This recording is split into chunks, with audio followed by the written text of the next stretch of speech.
It's now time for the news. Let's start in education. Now, 30 final year female students of the Ahmadiyya Senior High School have been displaced as a result of fire that gutted their dormitory over the weekend. Now, though there were no fatalities, the students lost all their valuables, including uniforms, mattresses, books, and other personal effects. The students returned to school a week ago to prepare for their final examinations. Rafiq Salam reports that this is the 5th fire incident to have gutted a senior high school in the region, and all of them being the dormitories for girls.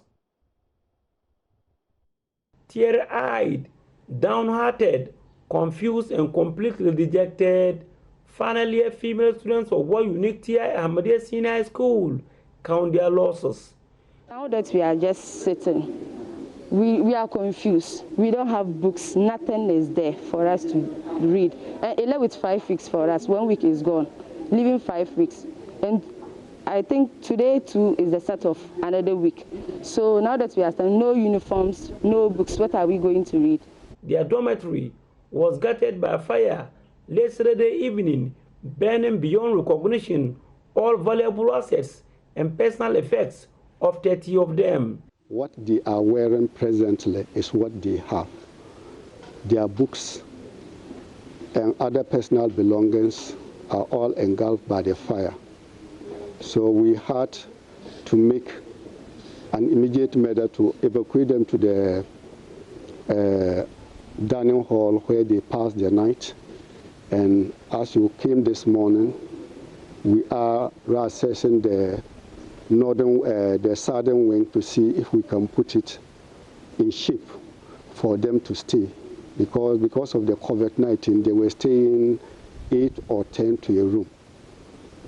But now, because the northern wing is out of occupation, we are trying to reassess to see how we can adjust and let them be in campus for the 6 weeks and prepare them towards the examination.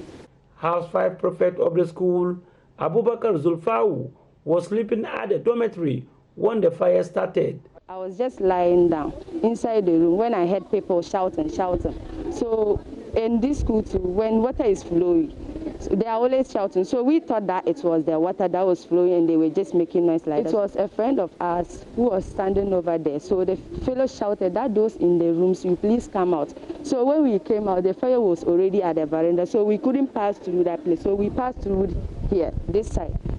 We passed through the zinc up to that side, so we passed through there down, and all our properties got burned. Personnel of the Ghana National Fire Service were called to the scene to help douse off the fire. Within 8 minutes, they were at the scene, but their attempt to douse off the fire was impeded by the height of the building. They, however, managed to quench off the fire after 1.5 hours. Deputy Post Regional Commander of the Ghana National Fire Service, DO2 Eugene Asajeti, said they have already started investigation to ascertain the cause of the fire. Now we have been able to identify some cohorts. The fan regulators too are totally bent off. So we want to critically look at it for us not to make mistakes. Now what we are doing now, per the presence of the cohort and the civils and others, we have not right now apportioned the blame to it, but we are on it critically. We want to come out with an authentic report. APAWA's Regional Director of the National Disaster Management Organization, Ahmed Mustafa, also joined personnel of the organization to assess the extent of damage and to mark out the areas they will need support. We are just looking at the safety of the students. Where is it that we can allocate to them temporarily for them to stay? We will check those that don't have mattresses, those that don't have buckets. That's what we are looking at to make sure that their safety on campus till they write their exams is what we are looking at. There's one thing unique about all the fires that got the schools here in the Upper West region beginning from January.